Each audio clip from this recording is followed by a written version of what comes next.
Hey VC, and it's Matt here, and I wanted to do a response to me and Mr. Mayo, Joe's new contest that he just put up today, celebrating the Beatles' 50th anniversary of appearing on the Ed Sullivan Show, which is today, and would have been tonight 50 years ago.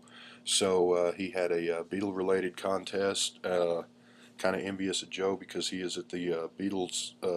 What do they call it now? Fest for the Beatles, the Beatles convention up in New York. He's been there, I guess Friday and Saturday and today. That's going on in celebration of their 50th anniversary. So I had been to two of those myself back when they called them the Beatle Fests. I'm not really sure why they had to change the name. There was some kind of something. Never did get the whole story there. But anyway, went to two of those back in Chicago in '78 and '81, and they were both really good times. So hope you're having fun out there, Joe. Wish I was out there with you.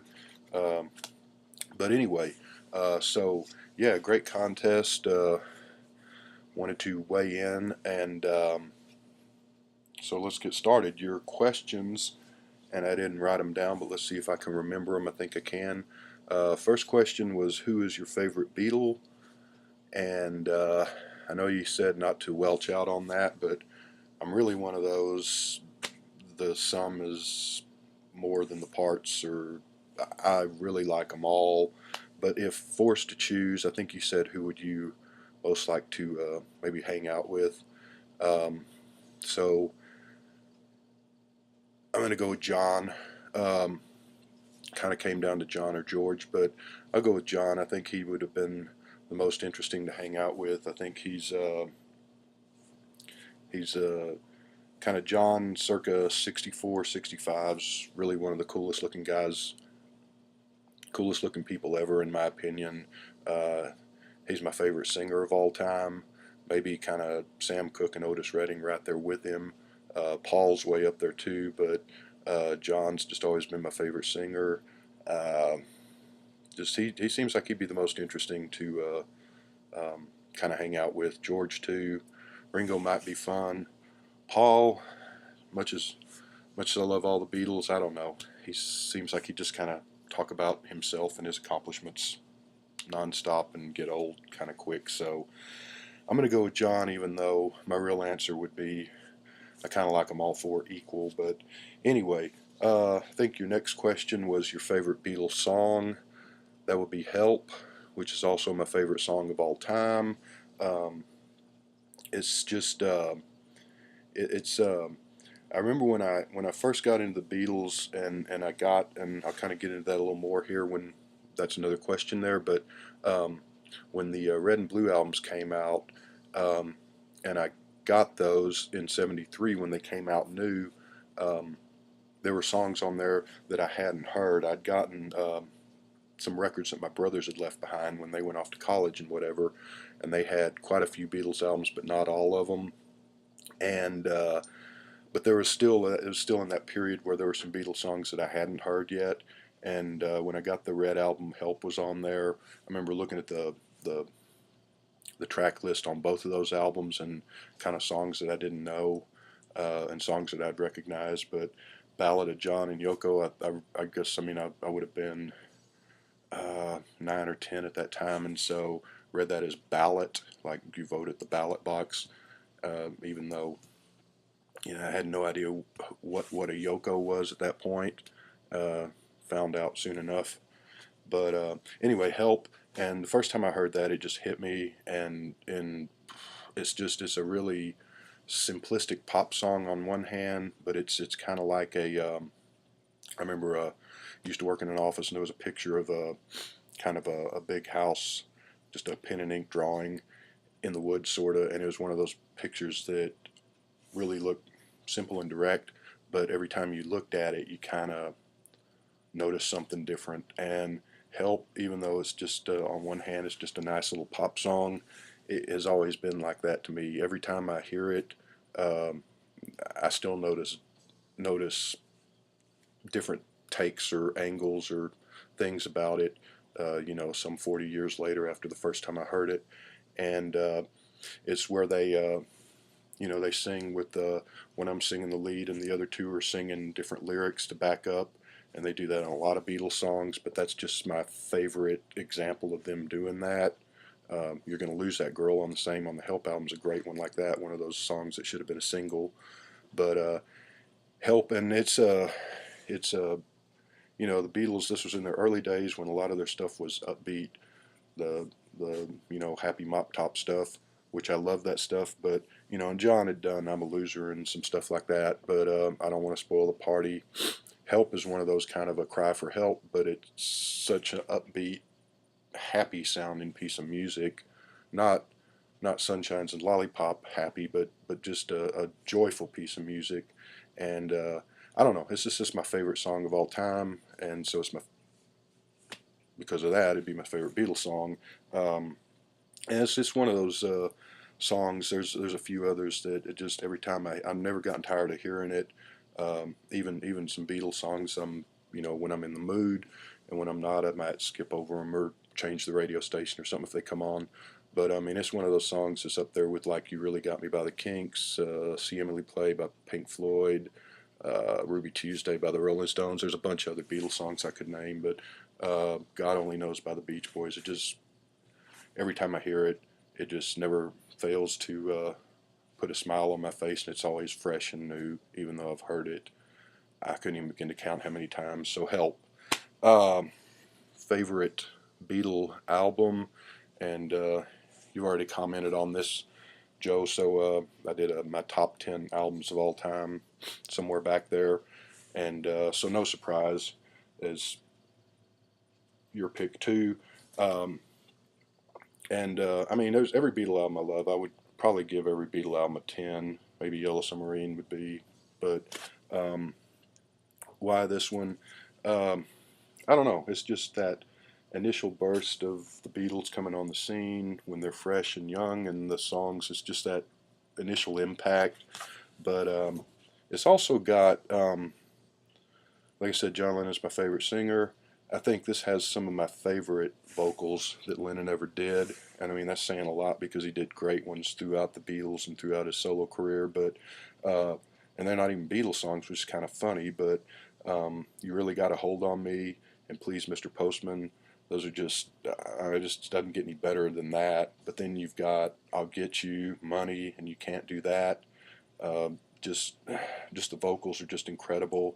It's a good rock and roll album. I mean, I think the whole thing is like 26 minutes long. Um, they do some great covers. This is called the Beatles Motown album because you got, like I said, Please Mr. Postman, You Really Got a Hold on Me, Devil in Her Heart, which wasn't Motown but it's an old soul song, Money, which was a Motown song, one of Motown's first real hit actually. Then you roll over Beethoven and Long Tall Sally, so you got some Little Richard and Chuck Berry there. Say that backwards, but anyway, great originals. I mean, She Loves You, I'll Get You, I Call Your Name, Can't Do That, Thank You Girl. There's really not a bad song on here. My least favorite song on here, and it's just not a bad one, is funny. Oddly enough, the opener, Roll Over Beethoven, which is okay, but I wish they would have kind of had something else. And there's a whole book on this record by Dave Marsh, which I've shown before, and I went looking for it and couldn't find it. It's somewhere in all my stuff, so I can't show that now, but it's his favorite album too, and he wrote like a 200-page little book on this. And it's a funny album because it's one of the American albums. It's one of the, I guess, Franken albums, that the Capitol took left songs off of their British releases and took the singles so they could cobble together these extra albums and make more money. Uh, it sounds different. It's remixed a little bit by this guy named Dave Dexter. Said his name, Dave Dexter. I know it's Dexter. It's on here somewhere. But anyway, Dexter. So these American early albums sound different than the British ones. In reality, the British ones are superior sound-wise, but these are what we in America grew up with. So I was always used to this. There's like extra echo and so forth slapped on these things that wasn't on the original British recordings. But this Dexter cat was, I don't want to say he was an idiot, because He kind of was, but he kind of wasn't. He was in the 50s. 40s and 50s. I think he was around and worked for Capitol, and he did a lot of great work as far as kind of singer-songwriters and jazz singers and that type of people. Those type of people. He was, which that was his era. He really didn't understand or care for rock and roll at all, and didn't make any uh, secret of that. And this Dexter guy is why Beatle 45s kept getting turned down by Capitol Records and put out on Swan and Tolly and VJ originally, until finally Capitol put "I Want to Hold Your Hand Out," because he didn't think they were any good. And you can fault the guy for it, but it's kind of like if someone called me up to produce a rap album or a techno album, and I can't relate to that music in any way whatsoever, so I wouldn't have a clue what I was doing, and I'd probably make a train wreck out of it. But so this album should have been a disaster. Dexter probably grabbed these songs and gathered them together and just threw them on without thinking about the running order. The sleeve, I love the sleeve. I think it's great. I remember looking at this when I was a kid. This is my original copy of this, which is actually an Apple. It's a 70s pressing, but I got this in probably 10, 11 or something. I got it in the 70s, 74, 75, somewhere like that. So this is the one from then. Played countless times. I love the sleeve. I mean, and Dexter and the art department at Capitol probably gave 20 minutes thought. Just snip up some photos, toss them together, run in order of the songs and the selection of the songs, probably maybe another 20 minutes thought, slap them on there. But so it should have just been a train wreck, but somehow despite all odds, it just kind of fell in place, and it's just this perfect album, and it's my favorite album of all time. So, like Help, my favorite Beatles album. So there. How did you get into the Beatles? Well, and I've said this on videos time and time again. My brothers are quite a bit older, so they were of the age in 1964 to be into music. And when the Beatles were on Ed Sullivan and all that, they would have been, I don't know, like 9 and 13, or maybe 14 and 10, because I was 4 or 5 months old, so obviously didn't. So they were always around. And then Karen Sue, my cousin around the corner, and the McCoys, friends of my brothers, and their friends that were their age, I remember them being around. So I have vague memories of hearing the Beatles and Rolling Stones and Motown and the Beach Boys on the car radio, just from my brothers listening to that or playing their records. Marky Baby, the DJ on KFJZ, I can kind of remember. Um, but they were around, they were there, and I didn't really pay attention to them. I mean, I guess it's sort of, you got a picture or a painting or something hanging in your house that your parents bought 10 years before you were born, and you just kind of grow up with the picture in your house, and then one day someone's over visiting and says, "Hey, that's a cool picture," and you say, "Oh, hey, I never really even paid attention to it, just was aware of it." But yeah, that is. So I can remember vaguely hearing Strawberry Fields and Penny Lane when they were new, and I guess I was 3 or 4, which kind of, both of those songs kind of made me feel this weird kind of, I don't really know how to explain it, just sort of a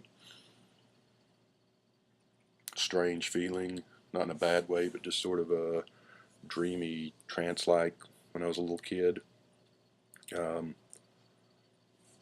but I didn't really want to run out and buy them or anything. I remember um, Julie and Shelley, these two girls that lived around the corner, and they were 10 or 12. I mean, they were big girls. They were old, not big, fat, but old, old, like 10 or 12 when I was 3 or 4, and they used to babysit me. And they lived around the corner, but the grandmom lived around across the street from me, Granny McCoy. So, and I remember them sitting out on the curb with a little transistor radio singing "Hey Jude" when that was just out. Um, I remember, uh, my brothers and their friends playing Sergeant Pepper, sort of, kind of, when that came out. I remember uh, at first grade, a buddy of mine, back then, I haven't seen him in decades, but Bob Roberts, uh, It was funny because his name was Robert Roberts when you think about it. But anyway, he had older brothers and sisters, so he liked the Beatles. And I remember saying, "Oh yeah, I know who they are," but I didn't really have an opinion on them. But he was telling me about the whole Paul is dead, um, uh, rumors and playing records backwards and all. And I thought that was incredibly cool. And this is when I was first grade.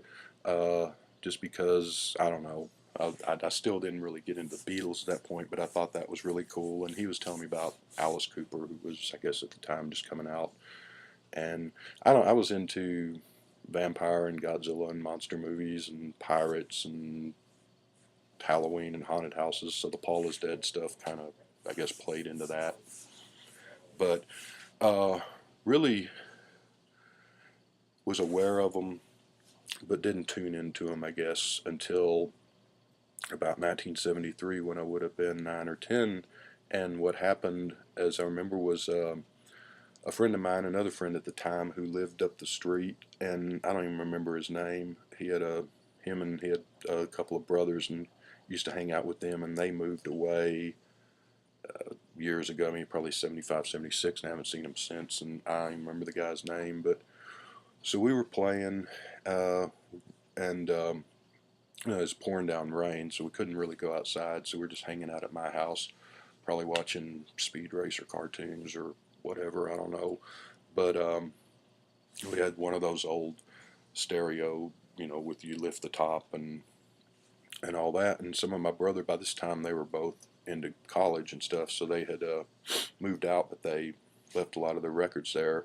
And so this guy went over and started going through my brother's records, and he's played records. So he played Led Zeppelin 1 and 2, I think my brother had, and I remember him playing Led Zeppelin 2, Whole Lot of Love, which I wasn't really familiar with. And then he played Three Dog Night album, and I don't know which one. It was the one that has one on it.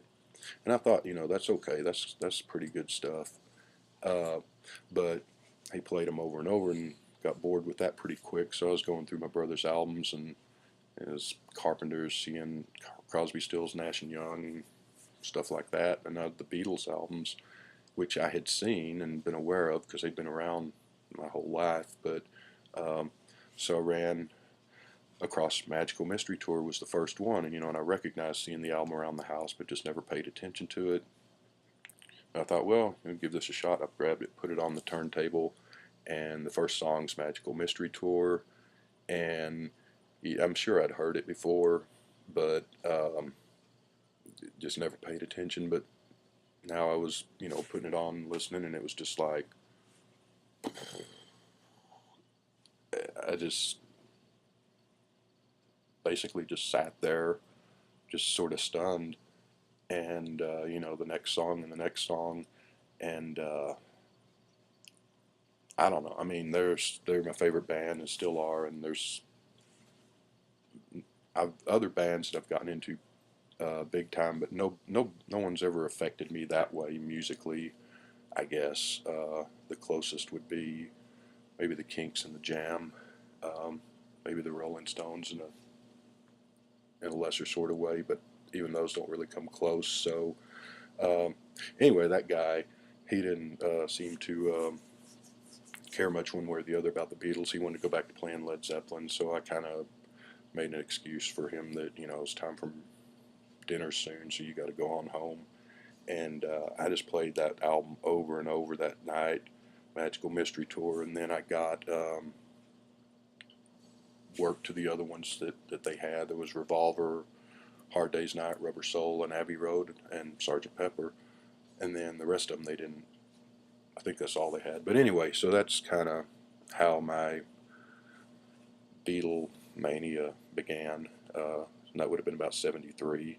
So, and I would have been, like I said, 9 or 10, and just went kind of Beatle crazy from there, bought stuff, records and all that, and moved on to the solo records. And then from there, eventually moved on to, we didn't move on, I've always been a Beatles fan, but branched out into other types, other bands and other music. But the Beatles were my favorite then, they still are now, so that's that. Said show some cool stuff. And I wish this were 10 years ago, 10, 15 years ago, before I sold everything on eBay, because I would have had a whole lot of cool stuff. I could have gone another 30 minutes showing cool stuff. But anyway, I sold a bunch of that stuff, as I've said before.